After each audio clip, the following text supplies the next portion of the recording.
thanks so much for joining us. We're really on what they call the graveyard shift of the event. It's a great crowd here, and I really appreciate that for everyone here, and obviously folks who are tuning in online. That's great. I'm Alan Robbins. I'll be your host for this next 30-minute conversation.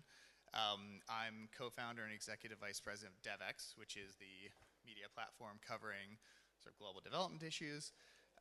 And I think this is actually a really fascinating discussion. It's been 30 years since the Copenhagen, the first World Social Summit, or the World Summit for Social Development.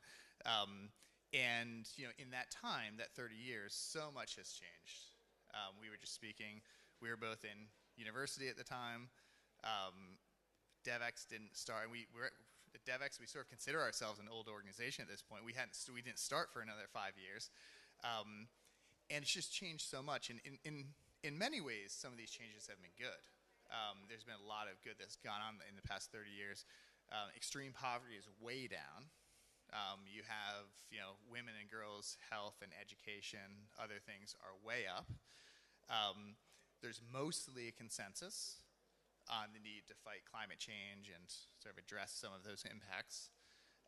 Life expectancy, global health, huge improvements. But there's been a lot that hasn't been done. And I think that this has been a useful summit here to talk about some of those things. And it's such a big span of time. It's been kind of a whole lifespan of a global development era.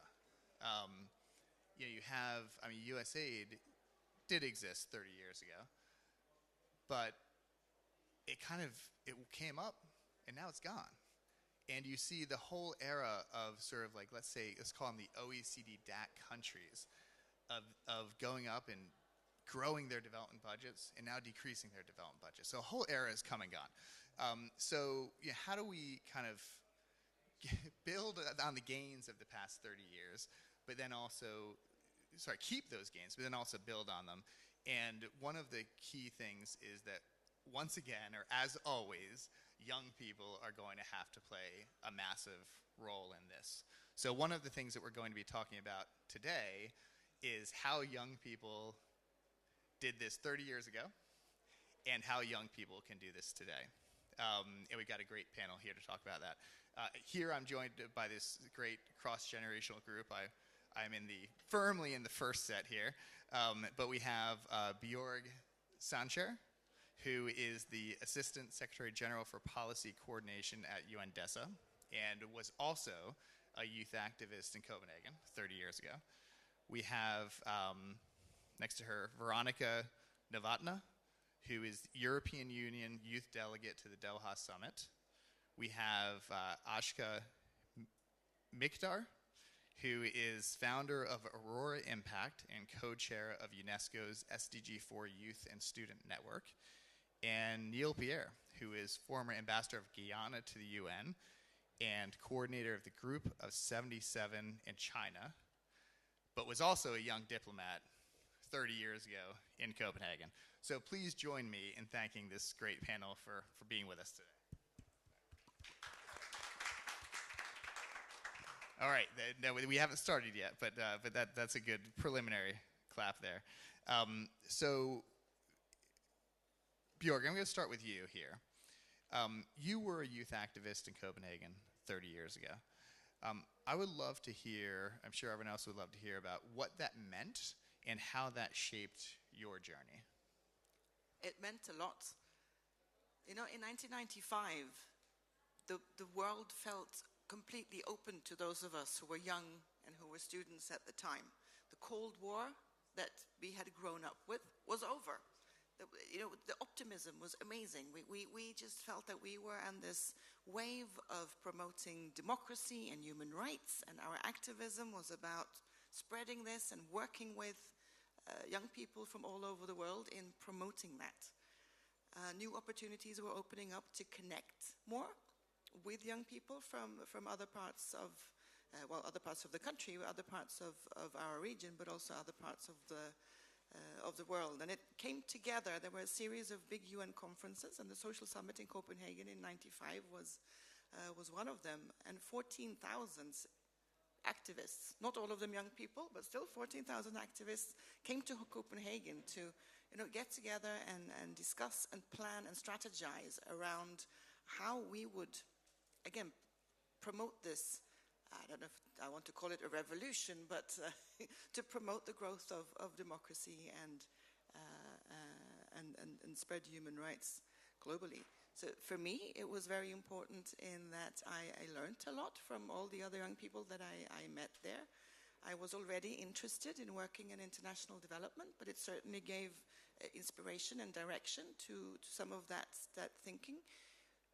At the time in '95, we were beginning to talk about issues of social justice were very much on the agenda. We were beginning to talk about questions around climate change. And really key issues that have been with me until today. But I was good. But also, if we go to Copenhagen, the conference itself in March '95, it looked quite different from where we are today here in Doha at the conference center. A very physical difference is that the official conference, where all the ministers and the heads of state, there were a lot of heads of state that came to Copenhagen, they were in a separate location from the civil society forum. So all those 14,000 activists we met at an old naval base in Copenhagen. It was an amazing space. There was lots of rooms for us to have discussions and be together. But the ministers and the heads of state were somewhere else. So our activism was in Copenhagen, took the form of discussions and exchanges, but we also took to the streets. We had rallies and big demos with big banners demanding human rights and democracy and pushing for the issues that we thought were important. It's fascinating. I have my own thoughts on that, but on sort of how things have changed. But Veronica, I'd love to move to you. 30 years later, you just heard your story about what it was like 30 years ago and how it shaped your journey. How does that resonate with you? Are you saying like, oh yeah, this is what I feel, or is it completely alien and you feel something totally different? Thank you. I'm very grateful to be here at the summit because I've met many young people working in NGOs, youth-led initiative, and it's amazing to meet also them, not only youth delegates. And I feel that there are many more young people from these grassroots organizations and movements than, for example, youth delegates. And it's amazing to connect, to see the intersection between our work, between the advocacy on the global level and the actual work.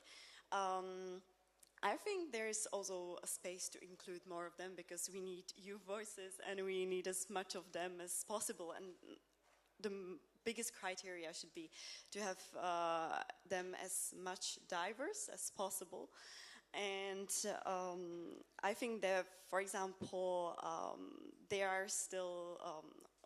there's a space to include young people maybe more powerfully, for example, in the national statements, because that was something that I realized that worked very well at the high-level meeting on youth back in September, that young people could also participate in the statements that the heads of states were delivering.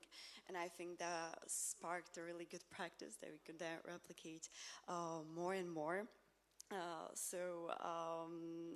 Also seeing many of the sessions that were focused on youth, that is something that gives me hope, because you see that leaders realize that young people are the future and they're here to co-create that in partnership and not any competition, but that we need both the wisdom of the ones who are already experienced, but also the boldness and I would say also creativity of young people who bring the fresh ideas. There are sometimes maybe might be a bit controversial because we are not that bounded by the constraints, because that's maybe something that the experience that brings, but a combination of these two and having these spaces where we can actually meet like global leaders, young leaders, leaders of NGOs, the more experienced one, the young one, it's very important. Hearing sort of, Björg, how you were explaining it, talking about how you were sort of an insurgent in a way, in Copenhagen. And Veronica, you're talking about, you're kind of in the tent, right? They were on a Navy base. You're in the tent. Which one's more effective? What do you think? Which one is more effective? Yeah. Wow. I think that both of them, and it's like the cooperation between these two is important, because sometimes I feel that the role of the youth delegate is to listen to the people who are at the tent of the NGOs and the civil organizations, and to listen to them, and then to bring those ideas and those needs, what they actually need for their work, to the global policy making. Well, that's how the advocacy, I think, should work when we are privileged enough to be able to access these spaces, because I am aware that is something which is a huge privilege for us youth delegates. So we should be responsible for bringing these voices to the spaces where we can actually influence the policies. Mm-hmm. No, it's an interesting sort of difference that's happened over the years. And Aska, further on that, so you're here obviously, but you also lead, or you're involved in a network where young people can sort of engage, not just at the big events, but kind of consistently. How are young people sort of more mobilizing more broadly outside of these key moments, and what are you seeing as some of the great things that they're doing? Yeah, so I'd like to start by saying the young people of today, we are not waiting to be invited into the tables of decision making. We are creating our own spaces, right? So across communities, the youth are connecting the people who need to be reached the most vulnerable of people. What I mean by this is that refugee communities, underprivileged youth, and also to add the most vulnerable of women, right? And we are doing this because we need to reach every single person on earth, because we shouldn't be categorized or be secluded by the borders or our circumstances. We need to bridge our communities by languages, by cultures, and by creating a whole inclusive space, right? And when you see the grassroots levels of youth, as how we spoken earlier, it's more about collaboration, right? And across the MENA region, across the African region, and not just limited to, but then across the entire world, like the European and so on and so forth. Civil society leaders and young youth leaders, we are mobilizing partnerships with international NGOs, partners, and even private sector leaders, because I personally believe, and I think it's true as well, collaboration is the way forward, right? Because if you don't collaborate and if you do not create spaces of synergies, you cannot move forward and ahead in your plan, right? And I think what young people are doing is really great. We try to form harmonious collaborations with all of these organizations, and together we are creating scalable solutions which can be and is being implemented into the people who really need to see these changes. And it comes down to the most vulnerable of reach, right? And all of these together, they are forming bridges between education, employment, and empowerment of youth. And lastly, what I would like to say is what unites all of these goals and shared values is the refusal to have inclusivity as just abstract policy, like we do not want it to be just a tokenistic word on policy paper, which we want it to be a shared and like an actual situation where we can implement social development aspects. So I think that's where the entire youth system comes from. Like we want to make the change. Yeah. No, exactly. And Neil, for you were a diplomat back 30 years ago, so you weren't really one of these insurgents, but you probably had insurgent feelings. And now you're a seasoned diplomat. You're a young diplomat. Now you're a seasoned diplomat. And in the course of these events, like from Copenhagen to here, how have you, how have you seen the best intergenerational dialogue for making positive change? Like, how can the youth, with those among us who are seasoned, how can they best work together to make change? Thank you for that interesting question. I'd like to, and it's a pleasure to be here as well. I'd like to give two perspectives in response to your question. I think, first of all, I really endorse the views expressed by our two young colleagues, Veronica and my colleague who just spoke. I think, on the one hand, young people are creating a space for themselves, but the official spaces are cordoned off. They're unable to create any space for themselves within the official arena where policy is shaped and decisions are made. And so what you find happening is a bit of window dressing that allows us to feel good about having the token presence of one or two young persons in our delegation. Now, don't get me wrong, I think that's good progress, but it's not enough. And 30 years later, I should not be sitting here saying that it's still not enough. We shouldn't have the one or two odd young person in the delegation or coming to a summit and being able to speak and express the views of young people. That's my first answer. The second, I'm sorry if I'm a bit long-winded. I want to go back to 1995. As you said, I was a youth delegate for the government of Guyana. I'm from Guyana. I was a diplomat based in New York, so I worked in New York on the negotiations for the outcome document that was adopted, the Copenhagen Declaration. And so I was privileged to have accompanied my head of state, the president at the time, who was a very, very unusual person. If you do some Google, he's passed on a long time ago, but you can Google him, Dr. Cheddi Jagan. Very left-leaning, very activist, etc.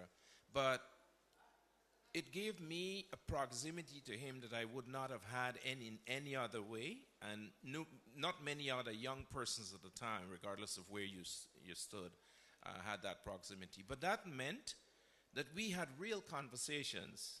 I remember sitting with him over a breakfast table and talking as if he was my dad. And yes, there was an age difference. So there was an intergenerational communication and bonding that happened. And all of it was about policy that now his government had just come into office. And as a country, we were one of the poorest countries in Latin America and the Caribbean. And as a leader, he was struggling to know how can he pull the country out of the state we were in and lift the people up. And so, I said to him, well, first of all, we have a huge debt burden. And he knew that. He acknowledged that. And I said, first of all, I think the way to address that, because so much of our GDP was going towards debt servicing. And I had studied this stuff in university, so I was really burning with ideas on how this should be done, but didn't have the space to do it. That proximity gave me the space. So I shared some ideas with him. He said, you know what? Why don't you write a short paper? Don't make it too long. Not 10 pages. I don't have time to read a lot. Send me that little paper, and then we'll take it from there.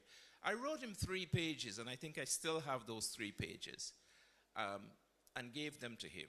Did he read it? He read it. He came back to me, said, you know what? Draft me a letter. I'm going to send that letter to the World Bank, to the IMF, and to the key OECD heads of state. The next thing I did was drafted him a letter. Long and short of it is that the draft, the paper, etc., he shaped it in his own way. He got the Minister of Finance, etc., and the real experts. I was just a diplomat and 30-something years old. But the point is, he listened, absorbed what I had to say, received all of the contributions that I gave him. He sent that letter out, and I think within a year or two, Guyana was then able to qualify for the HIPIC thing, debt relief, something we had been struggling to do for 5 years. And I'm not taking the credit for it, but I'm saying that Ideas come from all sorts of sources. The opportunity and the avenues to be able to make an impact with those ideas, especially coming from young people, are usually very absent and few. Well, that's inspiring, and it means that change can happen, right? Even if you're not this most senior person in the world. And Veronica, I think that's a good segue to ask you, what would you like to see come out of this event? And yeah, what would you like to see, and do you think it's likely to happen? I would, in general, like to see a bigger inclusion of youth recommendation and maybe like a more straightforward processes because as for example, youth delegates, we have the possibility to give inputs on some, for example, the political declaration that was adopted through our MFAs for our missions governments. But I feel that sometimes, it might get lost. It's like many inputs that the delegation mission ministry had to gather, and they, of course, pick some priorities. But what I think it's like a really innovative way how to do it is that also UN entities that work with young people can also gather these inputs, and not only from youth delegates, but also from the broader spectrum of young people, and hand in those recommendations on their behalf. And I think that is sometimes might be maybe a bit more straightforward process. Of course, it's not something that would completely replace the youth delegate program, but you could get a broader diversity. Also, given that in the meantime, where hopefully more states will be joining the youth delegates program, because now there are over like 40 countries having the program implemented, which is, compared to 193 member states, it's not even a half. So, my vision or like my wish would be to also look for these innovative ways how to really get the youth voices into the documents in a way that they remain unchanged as much as possible. And Björk, moving to you, did you have similar wishes 30 years ago, and do you feel it happened? We certainly had similar wishes. I think we had fewer avenues to make them happen. There were opportunities like the ones Neil mentioned. There were some formal channels as well. There were some countries that had young people in their official delegations, not as many as today, but there were some. So there were some opportunities, there were some spaces that we could use. But we spent a lot of our energy fighting for a seat at the table. But what I think is as important as doing that is making sure that when you have that seat on the table, you know what you want to say. And I hear that from our youth delegates here, and it's great to hear from you, your thoughts about how you can bring those lived experiences from young people's lives and viewpoints and those ideas, craft them together, build those alliances, and use the spaces and the channels to really put them firmly on the agenda. And I agree with Neil, we are not there yet. The youth delegate program, for example, is managed by DESA. And it's true, there are somewhere between 40 and 50 UN member states that participate. We are trying to work to promote it and do some advocacy on our part with member states to bring more member states on board. So there's some things that we can do to try to open up more of those avenues for young people's messages to get into these policy documents. But we need that partnership, and we need for the alliance with young people and for young people to work together, just like you described, to make sure that you are ready with those messages and you are pushing to make sure that they are heard. And then I think on our part, we'll try to see how we can advance and open up more channels for that collaboration. Thank you very much for doing that. Oscar, I have one more question for you, but before I get to that, we will probably have a couple of minutes for some Q&A afterwards. So if you have any questions, have any comments, please feel free to tee them up in your mind.